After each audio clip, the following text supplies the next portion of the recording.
Guys, in today's video I will be showing you how to fix Capcut audio delay problem. So the answer is easy. Go to the settings first and then scroll down to the apps section and then go to the search and search Capcut,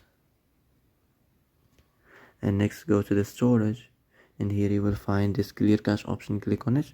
Now you can go check it if it worked, and if it didn't you can try to restart your phone or turn the Wi-Fi off and on, or either Bluetooth or the airplane mode. Also you can try to clear data, but be careful. If you clear data, all the Capcut's data will be deleted. This includes all files, the settings, the accounts, the databases, etc. So be careful if you want to clear your data.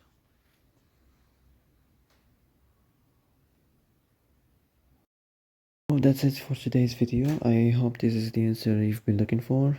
If you like this video, don't forget to like and subscribe. And that's it. See you in the next video.